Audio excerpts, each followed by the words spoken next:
Om Mani Padme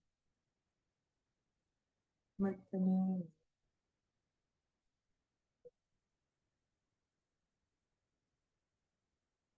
Mani Padme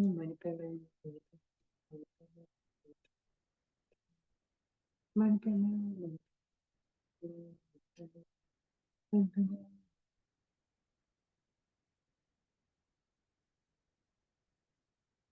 Mani Padme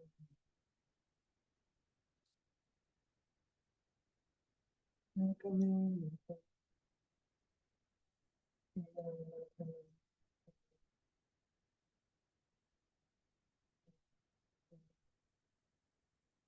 Om Mani Padme Hum.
Minha aparência física e dos demais são o corpo do nobre.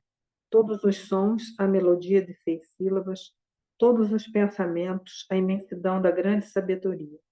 Graças a essa virtude, tendo realizado rapidamente o poderoso Genesi, possa eu conduzir a esse estado todos os seres sem exceção. Assim, pelo mérito dessa meditação e recitação, que eu e todos os seres vinculados a mim, logo que deixarmos essa existência impura, possamos renascer milagrosamente em Deotim. Logo que lá nascermos, possamos percorrer completamente as 10 terras e, por meio de emanações, fazer o bem do próximo nas 10 direções. Na fronteira noroeste do país judiano, sobre a haste que une os pistilos à flor de lótus, maravilha, vós atingistes o Cídio Supremo. Sois renomado como nascido do lótus e estás rodeado por um séquito de muitas dáquilas. Seguindo vossos passos, nós praticamos. Vinde, concedei-nos vossa graça. Guru Pema Siddhum. Omahum Benza Guru Pema Siddhum. Omahum Benza Guru Pema Siddhum. Omahum Benza Guru Pema Siddhum. Omahum Benza Guru Pema Siddhum. Omahum Benza Guru Pema Siddhum. Omahum Benza Guru Pema Siddhum. Omahum Benza Guru Pema Siddhum.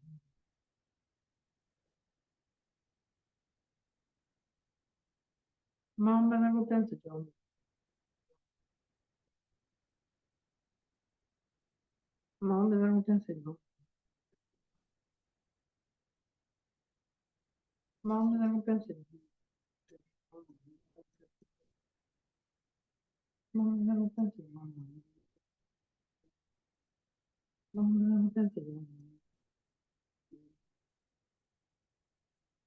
Omahum Benza Guru Pema Siddhum. Omahum Benza Guru Pema Siddhum. Omahum Benza Guru Pema Siddhum. Omahum Benza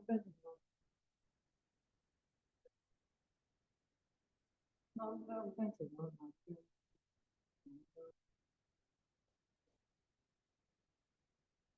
Omahum Benza Guru Pema Siddhum.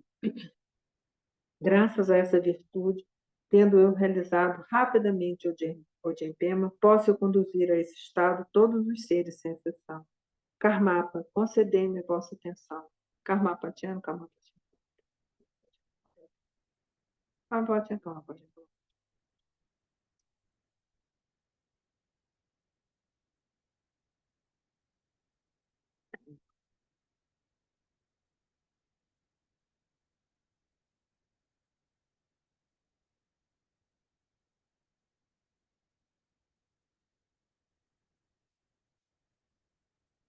Karmapa, Tiano, Karmapa, Tiano.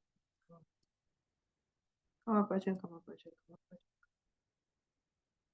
Karmapa, Tiano, Karmapa, Tiano. Karmapa, Tiano.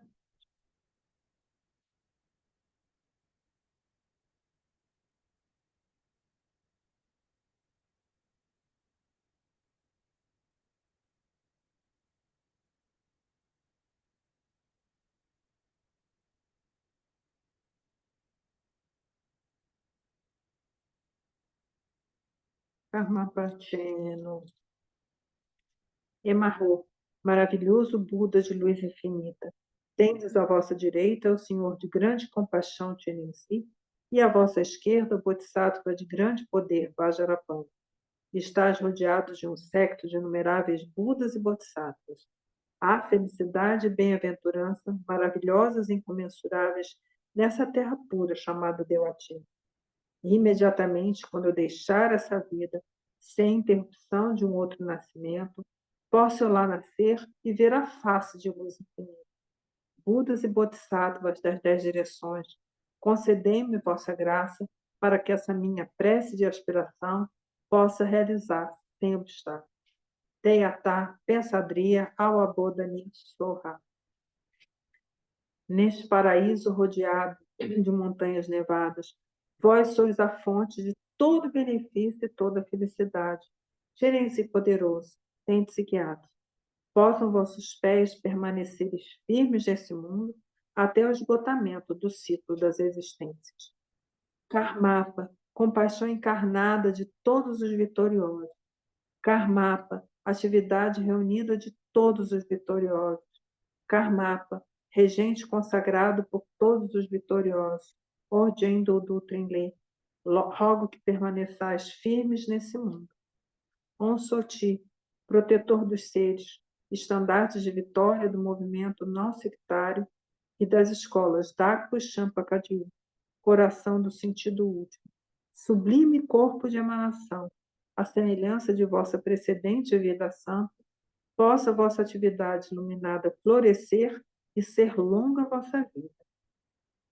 Om Soti, que dissipas todo medo e responde a todas as nossas aspirações.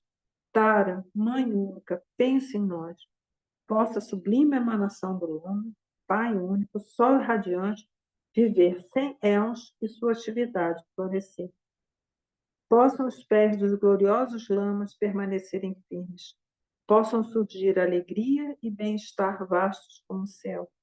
Possamos eu e todos os seres realizar as acumulações, purificar os obscurecimentos e sermos rapidamente estabelecidos no estado de Buda.